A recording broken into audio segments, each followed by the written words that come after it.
Tu n'as rien compris à l'extrait que tu viens de voir? Deux choses. Tout d'abord, t'as sûrement besoin d'une remise à niveau en anglais.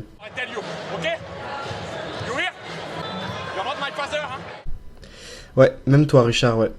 Mais à mon avis, t'as surtout besoin d'une leçon sur les coups et les effets au tennis. Alors c'est parti. Et salut tout le monde, on se retrouve aujourd'hui pour une nouvelle leçon sur Games & Talk. Aujourd'hui, donc je vous retrouve pour poursuivre un petit peu notre tour d'horizon du tennis, pour tout vous apprendre sur ce sport. Et donc aujourd'hui, comme vous avez pu le comprendre, je vous retrouve pour vous parler des coups et des effets au tennis. Alors, on va commencer par les coups, et donc on va faire ça dans l'ordre en commençant par le service. Donc peu importe le match que vous regardez, un point au tennis et un match au tennis, ça commencera toujours par un service, donc pour mettre la balle en jeu. Alors le service, c'est un peu le coup le plus réglementé si on veut, c'est-à-dire qu'il ne peut s'effectuer donc que derrière la ligne de fond de court, et vous devez envoyer la balle donc dans le carré de service opposé à votre position, c'est-à-dire en diagonale en fait. Alors à quoi ça ressemble un service? Alors en principe, ça ressemble à ça. Donc la balle est bien lancée en l'air, on arme le coup ensuite en fléchissant les jambes et on passe la raquette dans le dos. Et ensuite tout le corps se met en extension pour venir frapper la balle à son sommet. Voilà, ça c'est le modèle, mais certains ont développé des techniques assez différentes. Je vous laisse juger.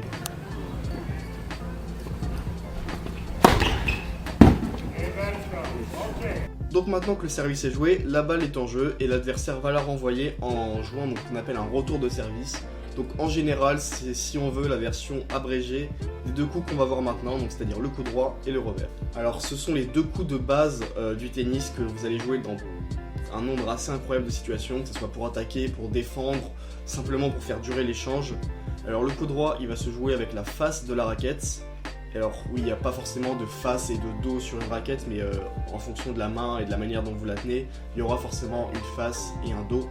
Donc le coup droit se joue avec la face de la raquette et le revers, il se joue avec le revers de la raquette, c'est logique. Alors un coup droit, ça se joue généralement à une main, même si on a quelques contre-exemples. Donc le plus célèbre pour nous en France, c'est Marion Bartoli qui avait un coup droit et un revers à deux mains, et ça lui a plutôt bien réussi. Chez une bonne majorité des joueurs, le coup droit c'est généralement le coup fort. Alors il y a deux explications à ça. Tout d'abord, je vous conseille d'aller voir la vidéo de Laura sur l'œil directeur au tennis. Alors je sais pas si elle sera déjà sortie au moment où je tourne cette vidéo ou si elle va sortir entre temps. Dans tous les cas, je vous conseille de vous abonner à la chaîne pour ne pas rater cette vidéo et donc forcément les autres qui vont suivre. Mais donc voilà, il y a l'explication de l'œil directeur et aussi l'explication qui est un peu plus, on va dire, pratique. C'est que généralement, en fait, vous pouvez essayer. Vous aurez en fait plus d'aisance à développer de la puissance et à avoir, par exemple, si vous devez gifler quelque chose ou quelqu'un, je vous encourage pas forcément à essayer, mais si vous devez gifler quelque chose, en fait vous aurez plus de chance et plus d'aisance à déployer de la puissance en frappant comme ça qu'avec le revers du bras. Alors encore une fois, ça va dépendre des personnes, mais généralement vous aurez plus d'aisance en fait, à gifler avec l'intérieur du bras. Donc voilà, c'est une explication un peu pratique, mais qui peut forcément s'appliquer au tennis. On viendra plus facilement donc gifler la balle avec l'intérieur du bras qu'avec l'extérieur. Alors, à quoi ça ressemble un coup droit? Eh bien, en théorie, ça doit ressembler à quelque chose comme ça. Donc, on arme le coup en présentant le tamis face à la balle. Ensuite, la deuxième main qui tenait le cadre de la raquette lâche le cadre. Et on oriente le tamis de la manière souhaitée pour frapper la balle. Donc c'est selon forcément la direction que l'on veut donner à la balle. Donc si on veut frapper un coup croisé, on va forcément présenter le tamis différemment que si on veut frapper un coup longue ligne.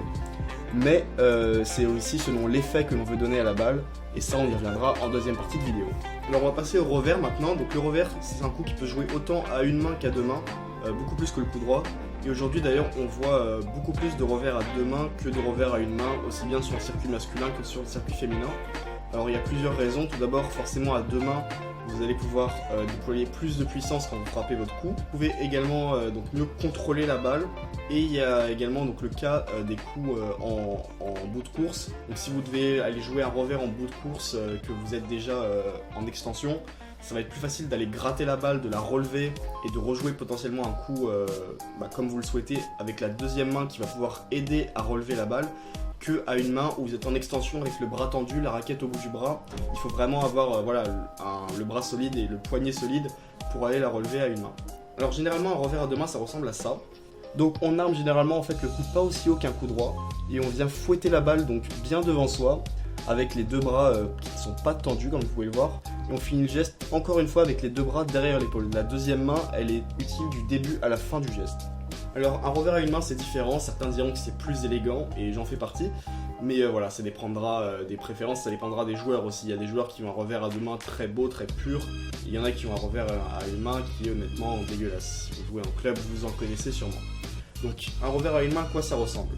Alors la préparation est différente déjà parce qu'on arme le coup plus haut, on arme derrière l'épaule vraiment, et on frappe donc forcément à une main, c'est logique. Et donc l'autre bras qui a lâché le cadre de la raquette juste avant l'impact, il va rester tendu le long du corps, voire même partir un peu derrière, selon les joueurs. Et donc pendant ce temps-là, la raquette, elle va finir son geste très haut derrière l'épaule. Donc en fin de geste, vous êtes vraiment en extension avec les deux bras de chaque côté du corps en fait. Alors comme je l'ai dit précédemment, il est souvent plus facile de mettre de la puissance en coup droit qu'en revers, ce qui explique que parfois, dans certains points, dans certaines situations, les joueurs peuvent venir frapper un coup droit dans la zone où normalement ils devraient frapper un revers. Alors on appelle ça un décalage coup droit. Alors très simplement en quoi ça consiste, c'est-à-dire que en fait, le joueur va venir tourner autour de son revers pour avoir la balle donc, sur sa zone de frappe en coup droit. Alors généralement c'est très souvent en fait, le dernier coup du point, parce que soit c'est un coup gagnant, soit en fait si le coup est raté, donc que ça soit filet ou couloir, forcément c'est faute, c'est fini. Mais si c'est un coup qui est mal effectué et que l'adversaire est sur la trajectoire de la balle, en fait le déplacement que vous avez fait vous excentre tellement du court que ça laisse le terrain complètement ouvert à votre adversaire généralement pour finir le point. Alors évidemment, selon la configuration du point, tous les coups droits et tous les revers ne vont pas se ressembler. Par exemple, si votre adversaire est au filet, vous pourrez être tenté de jouer par exemple un lob, donc aussi bien en coup droit ou en revers. Donc forcément le but du coup c'est de faire passer la balle au-dessus de l'adversaire sans qu'il puisse la rattraper. Et vous pouvez également tenter un passing, donc c'est-à-dire de contourner l'adversaire, donc en fait de le transpercer au filet, c'est-à-dire voilà, de le contourner, de faire en sorte que la balle soit hors de portée pour qu'il puisse jouer une volée. Donc maintenant on va se rapprocher du filet et on va voir la volée. Donc le but c'est de prendre la balle avant le rebond. L'objectif principal c'est en fait de mettre l'adversaire sous pression, de lui enlever du temps pour réfléchir et pour préparer son jet. Alors on peut aussi bien jouer une volée de revers qu'une volée de coup droit. Mais donc sachant que le but est d'enlever du temps à l'adversaire, nous aussi en fait on a moins de temps pour préparer le geste. Donc l'exécution du geste est assez courte, on prépare très peu, il y a beaucoup moins de préparation qu'en fond de cours. Et on vient en fait mettre la raquette en opposition à la balle. Alors tout à l'heure je vous ai parlé du lob, alors si vous êtes au filet et que donc votre adversaire par exemple joue un lob moyen ou que vous mesurez 2,20 m, vous serez probablement en position de jouer un smash. Alors généralement le smash ça va se jouer, donc voilà, quand votre adversaire va jouer un lob, la balle va vous arriver au-dessus, mais vous sentez que vous pouvez la frapper, et en fait vous allez effectuer un peu le même geste qu'au service, sauf que cette fois vous n'envoyez pas la balle dans le carré de service, vous l'envoyez où vous voulez en fait. Mais si le lob de votre adversaire est réussi, rien ne dit que vous avez encore perdu le point, rien ne vous empêche en effet de reculer et d'aller chercher la balle pour tenter donc le fameux twinner, le coup entre les jambes. Alors là on passe à un niveau technique un petit peu supérieur, surtout pour les hommes, donc le but sera d'abord de ne pas se castrer. Je pense que ceux qui ont déjà essayé comprennent de quoi je parle. Donc l'objectif c'est de renvoyer la balle entre les jambes en étant généralement en fait dos au court. Donc voilà, je vous mets un exemple très célèbre. Donc comme vous voyez, voilà, faut faire la place entre les jambes, se mettre suffisamment proche de la balle mais pas trop près pour quand même avoir la place pour armer le coup.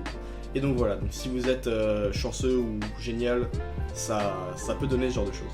Et maintenant, je vais donc pouvoir passer aux effets. Alors le tennis c'est un sport très technique et les effets ils sont en fait beaucoup plus nombreux que ce qu'on peut croire. Mais voilà, c'est une vidéo vraiment de vulgarisation si on veut.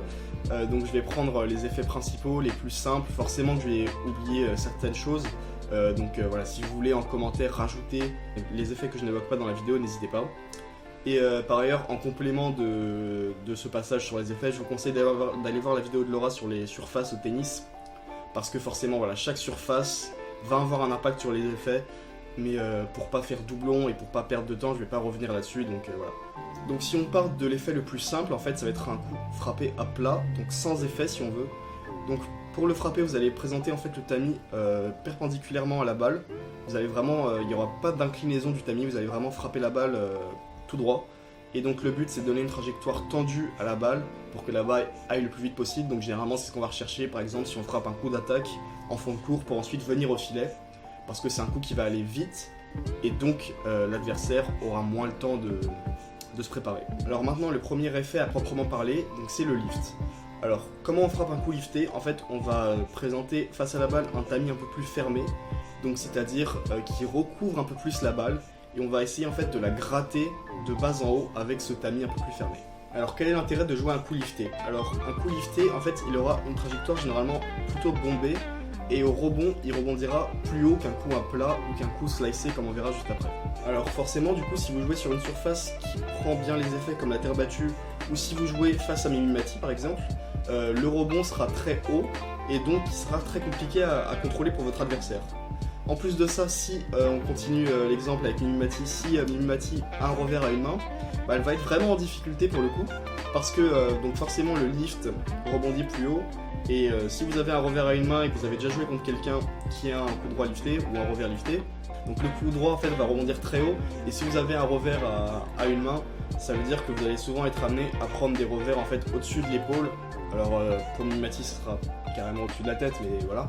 Mais donc au-dessus de l'épaule, et donc ça va être en fait très compliqué à jouer et à contrôler, parce qu'à une main au-dessus de l'épaule, en fait, on est vraiment en extension, on est limite sur la pointe des pieds en fait. Et des coups qui sont déjà très durs à ramener dans le court, à rabattre vers le bas. Et en plus, c'est très fatigant, c'est vraiment éreintant de jouer des revers avec la raquette au-dessus de l'épaule à une main plusieurs fois dans un match. Alors le deuxième effet dont il faut parler, c'est le slice. Alors c'est un peu en fait l'effet opposé au lift, c'est-à-dire qu'on va venir cette fois pas frapper la balle de bas en haut, mais on va venir essayer de la couper en fait de haut en bas, et on va pas présenter un tamis qui recouvre la balle, mais au contraire, on va présenter un tamis très ouvert face à la balle, pour venir essayer de la gratter de haut en bas en passant sous la balle. Alors généralement le coup slicé, il a une trajectoire assez rasante, assez basse. La balle par rapport à la bande du filet, il y a rarement une très grosse marge de sécurité. Et au rebond, c'est pas une balle qui va repartir très haut, c'est une balle qui reste assez proche du sol. Alors si vous réfléchissez un peu, donc là on va pas prendre Mimimati pour l'exemple, on va prendre plutôt un grand joueur comme John Isner, grand par la taille, par le talent aussi, mais là pour ce qui nous intéresse c'est par la taille.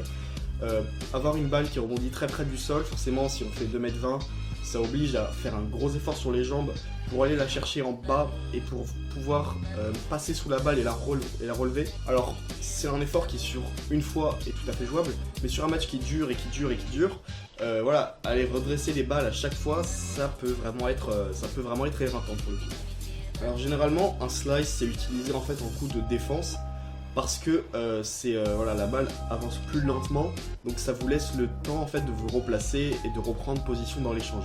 Mais comme on l'a vu, ça peut aussi être un coup d'attaque et un coup pour casser les pattes un peu de l'adversaire. Alors une version plus si on veut du slice, ça peut être l'amorti, même si c'est pas vraiment ça, mais si on simplifie, on peut dire que c'est ça.